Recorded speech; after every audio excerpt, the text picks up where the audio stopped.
शुद्धि के लिए धार्मिक अनुष्ठान, यज्ञ, तप, तीर्थ, मंदिर, धर्मशाला, अन्न क्षेत्र, भोजनालय, औषधालय, वृक्षारोपण, कुआं, तालाब, सड़क आदि समाज सुधार के कार्य निष्काम भाव से करता आ रहा था। कैसे कैसे कर्म मैं कर रहा था ये सब बता दिया, पर निष्काम भाव से, फल की इच्छा से नहीं कि राज्य बढ़े, संतान हो जाए, कि मेरे को कोई उन्नति हो, नहीं, निष्काम भाव से। और कर्मों में कर्ता भाव भी बना रहता था। वह सब कर्मकांड अब स्वरूप चिंतन में बंधन रूप, विघ्न रूप लगने लगा। तो अब मैं जब से आत्मज्ञान में आया हूँ, तब से मेरे को कर्म बंधन रूप, दुख रूप लगने लगे हैं। अब मेरा मन उन कर्मों में नहीं है। अतः शारीरिक कर्मों का अब मैंने त्याग कर दिया है। इसके साथ मैं पहले चित्त वृत्ति की एकाग्रता हेतु ध्यान, प्राणायाम, जप, त्राटक, कीर्तन, भजन, अखंड पाठ, अखंड नाम यज्ञ, नगर कीर्तन, प्रभात फेरी, तीर्थ यात्रा करता था। अभी तक सभी यही तो कर रहे थे, तीर्थ यात्रा करते हैं या नगर कीर्तन करते हैं या कहीं नाम यज्ञ 5 दिन का, 7 दिन का, कहीं रामायण का अखंड पाठ शुरू होता है, तो कहीं सत्यचंडी यज्ञ हो रहा है, कहीं और कोई प्रकार का कीर्तन भजन हो रहा है। यही तो होता था। तो अब मेरा मन इन सब से उपराम हो गया है। अब तो आत्मचिंतन में ही मेरा मन डूब गया है। अब इन साधनों को भी मैंने स्वरूप चिंतन में विघ्न रूप जानकर छोड़ दिया है। तो स्वरूप चिंतन में ये अब विघ्न रूप लगते हैं। जिसने आत्मा को जान लिया, फिर वो ये बाहर के कर्म कांड नहीं करता, क्योंकि कर्म कांड करने में द्वैत भाव लगता है। मैं कर्म का करने वाला हूँ और कोई ईश्वर इसका मुझे फल देने वाला है। ये जब तक भाव नहीं आएगा, कर्म कभी भी नहीं हो सकता है। मैं भगवान का भक्त हूँ और भगवान मुझे मेरे कर्म का फल देने वाले हैं। ये भाव तुम्हारा द्वैत भाव आएगा तभी कर्म होंगे। पर ज्ञानी व्यक्ति का मन अब द्वैत भाव में नहीं रहता, बल्कि मैं दृष्टा साक्षी आत्मा हूँ, इसी चिंतन में उसका मन डूबा रहता है। अब वो अपने से पृथक कोई ईश्वर को फल देने वाला नहीं मानता, क्योंकि यह सब कर्म द्वैत भाव से संपन्न होता है। जो भी करो, यज्ञ करो, पूजा करो, मंदिर करो, तीर्थ करो, ये द्वैत भाव से ही होगा कि मैं कर्म का करता हूँ, पुण्य कर्म का करता हूँ, सत्कर्म का करता हूँ, और कोई ईश्वर, कोई देवी देवता मेरे को इन कर्मों का फल प्रदान करेगा। ये द्वैत भाव ही तुम्हें ब्रह्मनिष्ठा से भ्रष्ट करता है। द्वैत भाव ही ब्रह्मनिष्ठा से भ्रष्ट कर देता है तुम्हारे को। जहाँ तुम्हारा मन आया कि ये देवता मेरा कल्याण करेगा, इस देवता की स्थापना कर लूँ, घर में मंदिर बना लूँ, कि मूर्ति स्थापित कर लूँ, कि पाठ यज्ञ कर लूँ, बस जहाँ आया कि तुम भ्रष्ट हो गए, तुम्हारा मन अब अनन्य चिंतन नहीं कर सकता। भगवान की भक्ति तो त्वमेव त्वमेव बार बार आया, तुमेव माताश्च पिता तुमेव, तुमेव बंधुश्च सखा तुमेव, त्वमेव विद्या द्रविणं तुमेव, तुमेव सर्वं मम गुरुदेव भगवान। कितनी बार तुमेव आया, माँ के साथ, बाप के साथ, भाई के साथ, बंधु के साथ, धन के साथ, सब में तुम ही मेरे हो। और हमने क्या कहा, तुम भी मेरे हो, तुम भी। और इन सब को पिता तुम ही, माता तुम ही, संसार में इनको ही लगा दिया, परमात्मा को तुम भी, थोड़े से समय के लिए। भगवान कहता है ये वेश्यावृत्ति से काम नहीं चलेगा। ये वेश्यावृत्ति है, सबको अपना पति बनाने से, सबको खुश करने से। अरे सती नारी बनो, एक के अनन्य भक्त बनो, तुम तो 10 को बना के रखो।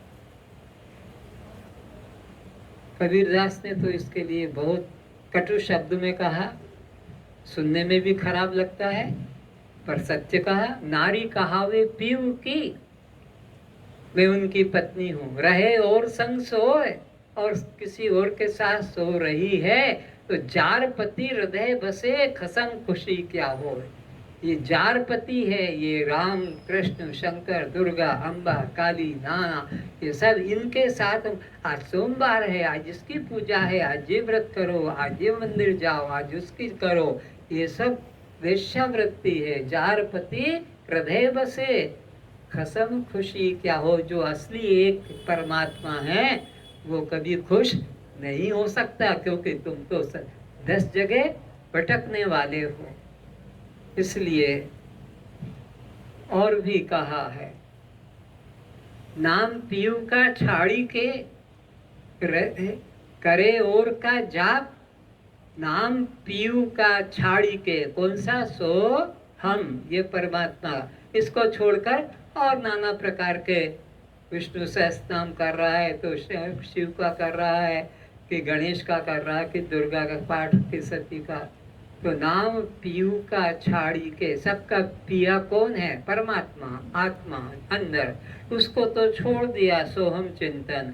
और नाम पीयू का छाड़ी के करे और का जाप, तो क्या कहा इसके लिए, वेश्या जन्म पुत्र को, कहे कौन है बाप। वेश्या ने बच्चा पैदा किया, इसका बाप बताओ, अब किसका उधर 10 को खसम बनाकर संबंध करती थी, उसको क्या पता किसके वीर से बना। तो ऐसे ही ये जो नाना देवी देवताओं की उपासना करते हैं, इसका कौन मालिक बनेगा। नौका में बैठे जा रहे थे और नौका डगमग होने लगी, तो भगत ने कहा, हे गणेश भगवान, तुम्हारी तो मैंने सबसे पहले पूजा की, तुम ही बचाओ। फिर वो हिलने लगी, अरे संतोषी माता, तुम्हारी भी तो मैंने शुक्रवार किया है, तुम रक्षा करो। फिर इसके बाद वो तो 9 बार तो डूबने जैसी अवस्था में, तो राम को, अरे मैं तुम्हारे रोज सुंदरकांड का पाठ करता हूँ। फिर गीता पे आ गया और इसे करते करते वो नौका ही डूब गई। क्यों, एक ही साधे सब सदे, सब साधे सब जाए, एक के भरोसे रहो तो वो कुछ मदद करे। अब तुम 10 तरफ हाथ कर रहे हो तो डूबोगे। अनन्याश्चिंत्यन्तो माम ये जना पर्युपास्ते, भगवान गीता में कहते मेरा अनन्य चिंतन हो। अनन्य, अनन्य का मतलब न अन्य, अन्य अनन्य। राम अन्य है, कृष्ण अन्य है, शंकर दुर्गा हनुमान अन्य है, ये सब अन्य है। आत्मा अन्य नहीं है, अनन्य है। आत्मा अनन्य है, तो अनन्य चिंतन करना है, उसको छोड़ के और कोई दूसरा चिंतन नहीं करना। तो गुरु मिला, ये कैसे जानेंगे, जब तुमको अपने स्वरूप का स्मरण जाग जाए, तो ये गुरु सच्चा हो गया और कल्याण भी हो गया। क्योंकि यह सब कर्म द्वैत भाव से संपन्न होते हैं। कोई भी कर्म सात्विक करो कि राजसिक करो कि तामसिक करो, लौकिक करो कि परलौकिक, जब भी कर्म करोगे तो द्वैत भाव के बिना कर्म होगा नहीं। द्वैत भाव क्या, मैं कर्म का करने वाला हूँ और कोई ईश्वर और ज्ञात मुझे फल देने, जब तक ये भाव नहीं आएगा आप कर्म स्वाहा स्वाहा करोगे कैसे। ये करने का मतलब है कि मैं आहुति दे रहा हूँ, कोई देवता इसको लेकर प्रसन्न होकर मुझे फल देगा। तो ज्ञानी के द्वारा अब द्वैत मूलक कर्म नहीं होते हैं, क्योंकि उसका मन पूर्ण अनन्य हो गया है आत्मा के अंदर। क्योंकि यह सब कर्म द्वैत भाव से उत्पन्न होते हैं कि मैं भक्त, साधक, जीव इन धार्मिक यज्ञ दान आदि कर्मों को करता हूँ। क्या होता है ये कर्म करने के पहले उसके मन में भाव? फिर से मैं भक्त साधक जीव इन धार्मिक यज्ञ दान कर्मों को करता हूँ। तो अब वो कोई फल देने वाला है, वो मुझे फल देगा, तो द्वैत भाव हो गया। और कोई मुझसे पृथक देव भगवान ईश्वर दृष्टा है जो मुझे देख प्रसन्न होकर फल प्रदान करेगा। नगर के लोग अच्छा कहेंगे। एक इलेक्ट्रिक सोल्डिंग आयरन देना मेरे को, गरम गरम में लगा दूंगा, ये बार बार ये टांगे हिलती रहती है। नगर के लोग अच्छा कहेंगे, अतः इन स्थूल व मानसिक कर्मों का भी त्याग कर दिया है। तो स्थूल कर्मों का भी त्याग कर दिया है और मानसिक कर्मों का भी त्याग कर दिया है। अब तो मैं केवल साक्षी रूप में विद्यमान रहता हूँ। मैं यह 3.5 हाथ का शरीर हूँ, यह मानकर कोई भी साधक चाहे जितना कर्म उपासना योग आदि साधन करे अथवा वेदांत ग्रंथों को रात दिन पढ़ता रहे, लेकिन जब तक मन में ऐसा भ्रांत निश्चय हो कि मैं देह हूँ, यह मेरी जाति है, यह मेरा पति पत्नी पुत्र नाम है, यह सब देहाध्यास मन से दूर नहीं होता, तब तक सब पढ़ना रटना व्यर्थ है। फिर से सब लोग ध्यान से सुनो। मैं अगर हमारे अंदर देहाध्यास देह भाव नहीं छूटा तो फिर हमारा वेदांत पढ़ना, वेदांत भजन बोलना कि वेदांत का सत्संग करना या और भी करना सब व्यर्थ हो गया। फिर से पढ़ो। मैं यह 3.5 हाथ का शरीर हूँ। ये चीज पहली मन में अगर है, फिर तुम कितना भी संसार के अंदर धार्मिक कर्म करो, लोग तुम्हारी पूजा करे, तुम्हारी मंदिर बना दे, तुम्हारे गले में हार भी डालें, प्रणाम भी करें, पर तुम्हारे मन में ये अंदर बैठा है कि मैं यह मांस मछली वाला, मांस मिट्टी वाला, हड्डी वाला, ये 3.5 हाथ का, ये 6 फीट का ये शरीर हूँ, ये भाव अगर है, और फिर तुम क्या करो? यह मानकर कोई भी साधक चाहे जितना कर्म उपासना योग आदि साधन करे अथवा वेदांत ग्रंथों को रात दिन पढ़ता रहे, लेकिन जब तक मन में ऐसा भ्रांत निश्चय हो रहा है कि मैं देह हूँ, यह मेरी जाति है, यह मेरा पति पत्नी पुत्र नाम है, यह सब देहाध्यास मन से दूर नहीं होता है। और मैं रिटायर्ड डॉक्टर हूँ, रिटायर्ड इंजीनियर हूँ, रिटायर्ड हेडमास्टर हूँ, कि रिटायर्ड जो हूँ प्रेसिडेंट हूँ, ये भी अंदर घुसा हुआ है, नेम प्लेट लगी है रिटायर्ड होने की भी, भूतपूर्व की, तब भी तुम्हारा सब धर्म कर्म भ्रष्ट हो गए। तब तक सब पढ़ना रटना व्यर्थ है। रमेश, तुम अभी रिटायर्ड पे हो कि नौकरी में हो? मुझे मालूम नहीं है कौन से कॉलेज है, मैं नाम भी याद नहीं। तो तुमने अगर ये मन में भाव अंकित कर रखा है, ये बात भुलाई नहीं जा रही है, आने वाले को भी परिचय देते हैं। आप मुझे नहीं जानते, मैं रिटायर्ड, मैं रिटायर्ड, मैं अमुक जगह से रिटायर्ड हो गया हूँ, पहले मेरा था, अभी वो पोस्ट नहीं रही, तो भी वो बात तो अंदर घुसी रहती है। तुम्हारे बाहर भी महंती सो एंड सो कुछ लिखा होगा, मेरे को पता नहीं, लिखा है ना? हाँ, मालूम पड़ा है। तो ये तुम्हारा सब धर्म कर्म व्यर्थ हो गया अगर कहीं भी थोड़ी भी तुम्हारे अंदर पहले की कुछ हवा छू रही है तो। मूल गणित सवाल में ही जोड़ बाकी करने में भूल हो गई, तो आगे जो भी उत्तर होगा वह सब गलत ही होगा। अगर पहले ही 2 और 2 का तुमने उत्तर 5 या 3 कर दिया, 2 और 2 कितने होते हैं? 4। लेकिन तुमने 5 करके और सवाल कितना लंबा कर डाला, सब उत्तर गलत आएगा शुरू में ही। तो ऐसे ही तुमने अगर यहाँ से मैं शरीर हूँ, फिर तुम कितना भी योग यज्ञ जप तप पूजा सब गलत आंसर आएगा। शुरू में ही मूल में भूल हो गई। जब तक मन से विवेक पूर्वक देहाध्यास दूर नहीं होता, तब तक देह का अभिमान नहीं जाता है। तो विवेक पूर्वक हमको देहाध्यास को दूर करना है। किस दिन कह दिया तुम देह नहीं, हाँ हमने मान लिया देह नहीं है, मुझे तो बहुत जोर से चोट लग गई है, मेरे तो ये टांगे सी दुख रही है, तुम दृष्टा साक्षी हो, ये तुम्हारा स्वरूप है, मैं तो दृष्टा साक्षात हूँ, किंतु बहुत जोर से भूख लग रही है, फिर मेरे को पेट में दर्द हो रहा है।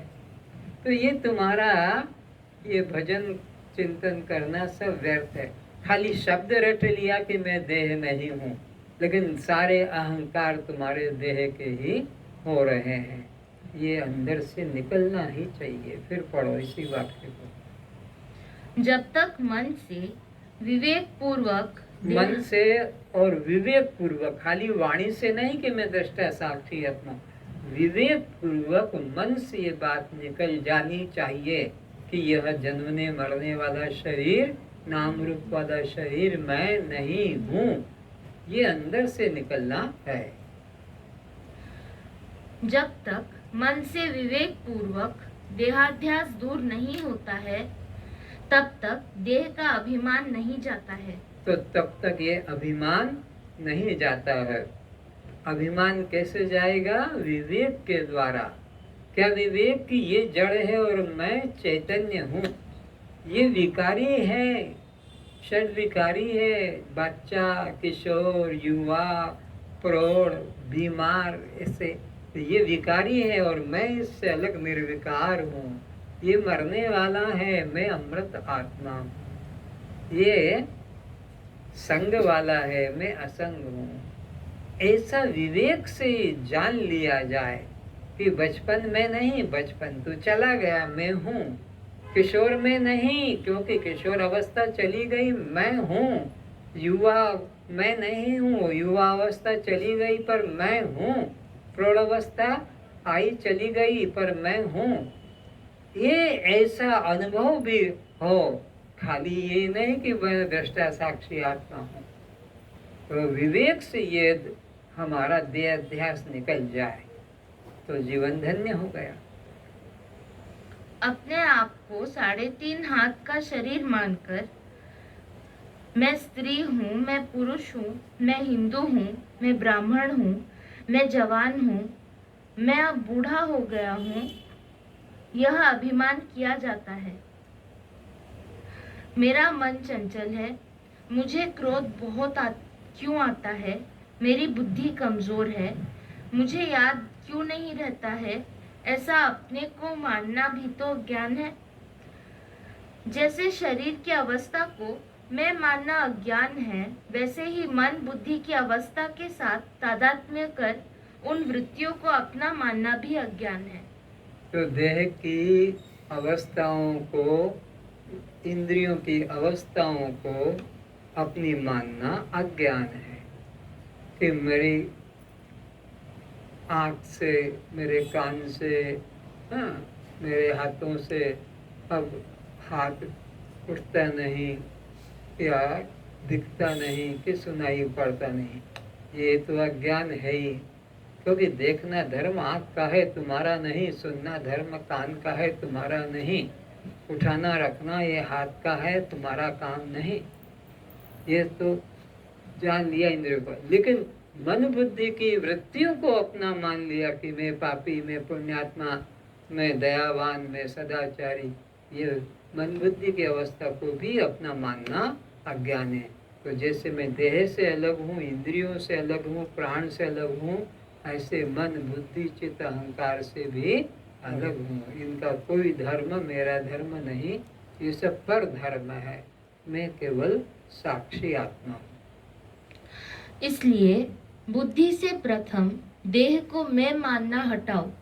तो पहले क्या करो? देह से मैं मानना हटाओ। मैं देह हूँ ये मानना अपने को हटाओ। लेकिन हमारा तो यही जड़ है कि मैं स्त्री और मैं पुरुष हूँ, यहीं से शुरू होता है। हर व्यक्ति के मन में ये तो बिल्कुल पत्थर पे छेनी हथौड़ी से ठोक ठोक के जैसे कुछ आकार बना दो या कुछ भी लिख दो राम रावण पत्थर के ऊपर, ऐसे तुम्हारे हृदय में तो बचपन से माँ बाप ने छेनी हथौड़ी से जैसे ठोक ठोक ऐसे संस्कार डाल दिए, नाम और ये जाति की मिटते ही नहीं। आधी रात को भी कोई पूछे नींद से उठा के नाम जाति उससे तो बता देते। तो पहले तो यही अपने को अभ्यास करना है कि देह से मैंपना हटाना है। इसलिए बुद्धि से प्रथम देह को मैं मानना हटाओ। तो क्या मानना हटाना है? बोलो, देह मानना, अपने को देह मानना हटाना है। बुद्धि इसके अंदर से कि मैं देह हूँ, इस निश्चय को हटाना है। तो क्या करना? मैं देह नहीं हूँ। तो फिर देह का अहंकार स्वतः हट जाएगा। जब देह में नहीं तो देह का अहंकार, जाति का, रूप का, धन का सब हट जाएगा। सारे अहंकार क्यों हो रहे हैं? ये देह को मैं मानने से। देह को मैं मानना हट गया तो सारे अहंकार भी हट जाते हैं। जैसे मेरा पति मर गया, मेरा पति अगर मर गया तो अब कौन सास बची और कौन ससुर बचा और कौन देवर और कौन जेठ बचा? कोई नहीं रहा। पति के नाते से सास है, ससुर है और सब है। तो ऐसे ही ये देह भाव मिट गया तो सब नाम, जाति, अहंकार सब खत्म हो गए। ना नाम मेरा, ना रूप मेरा, ना जाति मेरी, ना आश्रम मेरा, ना संबंध मेरे, ना अवस्था मेरी और ना जन्म और मरण मेरा। सातों चिंता सर से उतर गई। कब? जब ये जान लिया कि ये शरीर मैं, पर जब मैं शरीर नहीं हूँ तो शरीर का नाम मेरा है। जब मैं शरीर नहीं तो रूप मेरा है। जब शरीर में नहीं तो जाति मेरी है। बोलो, अरे मुर्दा हो क्या? गर्दन तो हिला दो। हाँ, तो जब मैं शरीर नहीं तो संबंधी मेरे हैं, मेरे कोई संबंधी भी नहीं।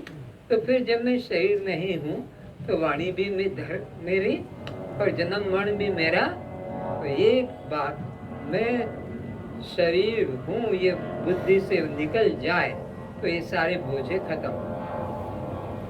यदि कोई कहता है कि मुझे वेदांत ज्ञान अच्छी तरह समझ आ गया है, ये कोई कहे हम तो वेदांत क्लास कर चुके हैं, इतने साल से कितनी बार कर लिए हमने, सब समझ लिया है, कोई विषय हमारा अधूरा नहीं रहा। आप बोलते हो उसके पहले हमारे मुंह में से निकल आता है, क्योंकि इतनी बार सुन लिया है कि अब ये बोलोगे, अब ये बोलोगे।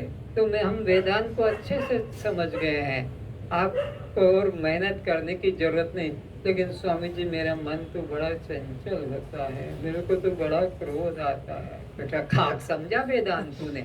वेदांत सब समझ गया, सब समझ गया, और मेरा मन चंचल और क्रोध हो रहा तो तूने कुछ नहीं समझा। यदि कोई कहता है कि मुझे वेदांत ज्ञान अच्छी तरह समझ आ गया, अब कोई संशय नहीं है, किंतु मेरा क्रोध नहीं जाता, तो फिर भैया, यह वेदांत ज्ञान की समझ तुम्हारी बुद्धि की है। जब देह तुम नहीं तो बुद्धि भी तुम नहीं, बुद्धि की कोई अवस्था भी तुम्हारी नहीं। यह समझते जाओ इसको। हाँ, यह है वेदांत का ठोस बोध। मनोबुद्धि अहंकार चित्तानि नाहम। ये है अनुभव किनका? जिन्होंने देह भाव मन से भुला दिया है, उनका ये अनुभव है। क्या? मनोबुद्धि अहंकार चित्तानि नाहम, न च श्रोत्र जिह्वे, न च घ्राण नेत्रे, न च व्योम भूमि, न तेजो न वायु। ये ठोस अनुभव है किनका? जिन्होंने ब्रह्म ज्ञान पाया है। और नहीं तो मेरा तो मन स्थिर नहीं होता, मेरे को तो बहुत काम सताता है, मैं तो काम को वश में नहीं कर पाया आज तक, मैं तो क्रोधी बहुत हो जाता हूँ, मेरे मन में भी थोड़ा लोभ है, तो ये ब्रह्म ज्ञान कुछ नहीं हुआ। मैं देह नहीं हूँ, मैं आत्मा हूँ, यह अहम गम्य है। इस बात को आत्मा से जानो, जैसे मैं देह हूँ, मेरा यह नाम, जाति, परिवार है। इस बात को आत्मा से जानते आ रहे हैं। जैसे अपने नाम को, परिवार को, जाति को जानते आ रहे हो आत्मा से, कभी भुलाते नहीं, भूलते भी नहीं। वो जैसे पक्का है, अज्ञान अवस्था में नाम जाति जैसे तुम्हारा है, ऐसे ही मैं चैतन्य आत्मा, दृष्ट आत्मा, ये भाव तुम्हारा रहना चाहिए। अतः प्रथम बुद्धि से देह को मैं मानना हटाओ, तो फिर देहाभिमान स्वतः मिट जाएगा। बस आज इतना ही, यही अभ्यास करो। इतना ही आज के आप लोगों को होमवर्क दिया जा रहा है। अभी से ही ये विचार मन में रखो, चलते हुए भी, खाते हुए भी, सोते हुए भी, उठते हुए भी, कि मैं देह नहीं हूँ। जैसे कोई व्यक्ति छत से ऊपर से देख रहा है, सड़क से लोग आ जा रहे हैं, ऐसे तुम इस शरीर को आते जाते, उठते बैठते देखो। शरीर से तुम अलग हो जाओ, शरीर से निकल आओ, विवेक के द्वारा शरीर से अपने को अलग कर लो और उस शरीर को उठते बैठते, खाते पीते देखो। और ये जानो कि मैं शरीर नहीं हूँ, मैं तो दृष्टा हूँ, शरीर से सब काम हो रहे हैं। इसी का अभ्यास करो। कल शाम को फिर इससे आगे की बात करेंगे। सर्वे भवन्तु सुखिनः, सर्वे सन्तु निरामया, सर्वे भद्राणि पश्यन्तु, मा कश्चित् दुःखभाग् भवेत्। सब सुखी रहें, सभी निरोग रहें, सभी रूपों में एक परमात्मा को देखें। इसलिए मन वचन कर्म से किसी को भी कष्ट न पहुंचाएं, सबको खुश देखें, सब में अपने को देखें, किसी से वैर भाव न रखें। वैर भाव की शांति वैर भाव से नहीं होती है, वैर भाव की शांति प्रेम भाव से होती है, आत्म भाव से होती है। इसलिए आत्म भाव को बढ़ाएं, देह भाव को घटाएं। जितना देह भाव घटेगा उतना ही आत्म भाव बढ़ेगा, जितना आत्म भाव बढ़ेगा उतना ही देह भाव घटेगा, और जितना देह भाव घटेगा अहंकार उतना ही घटेगा, और जितना अहंकार घटेगा उतनी ही शांति प्राप्त होगी। आप सभी ने आज का विषय ध्यान से सुना है। मैं आपका सबका आभारी हूँ। समझने में, समझाने में भूल हो गई है तो उसे आप क्षमा करें। कस्त्वम, तो इसी निश्चय को बढ़ाते हुए चले जाएंगे। लेकिन इधर हम ब्रह्म ज्ञान 1 घंटा बाद किया और फिर देखो खाते समय क्या हम लड़ने लगते हैं, ऐसे झूम पड़ते हैं भोजन पर। मिर्च तो दे, नमक तो दे, इसमें तेल नहीं है, इसमें ये नहीं है, ये ठंडा हो गया, ये क्या खाना है, क्या क्या करते। ये ब्रह्म ज्ञान तो कहाँ कचरे में चला जाता है, ये खाने पीने में। इसलिए ब्रह्म ज्ञान सुना है तो बिस्तर पे सोकर इसका चिंतन करो कहाँ कहाँ मेरा देह भाव हो रहा है, कहाँ कहाँ मेरा अहंकार है, कैसे इस अहंकार को मिटाना है, कैसे देह भाव को छुड़ाना है। आज मुझे आदेश दिया है अष्टावक्र जी ने कि देह को भाव को मिटाओ। अष्टावक्र जी कह रहे हैं कि देह भाव को घटाओ, देह भाव को बुद्धि से निकालो। ये बुद्धि में देह भाव है, ठीक से सब दुख है, देह भाव कटेगा, सब दुख मिटेंगे। ओम शांति। इसलिए चिंतन करते हुए 1 घंटे का कम से कम नींद न आए तब तक यही चिंतन चलाओ। क्या आज मैंने सुना, क्या अपने अपने से हम जैसे किसी बच्चे को बताते हैं कि आज हमने ये सुना, या बूढ़े माँ बाप को कहते हैं कि आज हमने सत्संग में ये सुना, क्योंकि वो कहते हैं हम तो जान नहीं पाते, तुम सुनते हो, हमको बताओ क्या आज अष्टावक्र जी ने कहा, तो उनको हम सुनाते हैं। तो ऐसे ही अपने मन से ही अभी का प्रवचन सोते समय प्रत्येक रात्रि को यहाँ का सुना हुआ सत्संग की अपना पढ़ा हुआ पुस्तक से उसको फिर सोते समय दोहराओ कि मुझे वो पुस्तक में पढ़ा था, वो याद है कि नहीं अभी तक। 10 साल की मुझे याद है, उसने मुझे गाली दी थी, 10 साल पहले का मुझे वो यहाँ चुप रहा है, और अभी 1 घंटे का प्रवचन वो कहाँ निकल गया, हवा में उड़ गया, पता ही नहीं लगा क्या क्या क्या समझाया था, वो मुझे याद ही नहीं रहा। 10 साल की किसी के व्यवहार की बात हमें याद रहती है।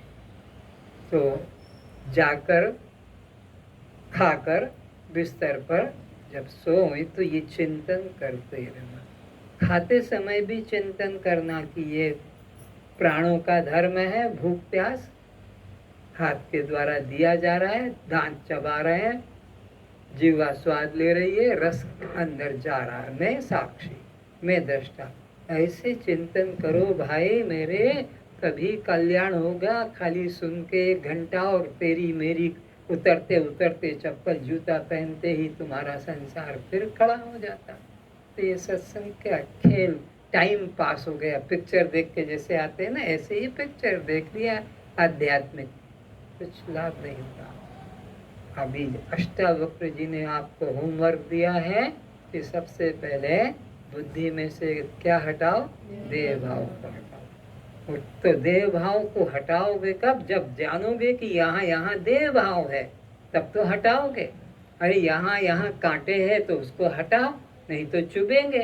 तो पहचान होना चाहिए कांटे कहाँ कहाँ पड़े, किस रास्ते में।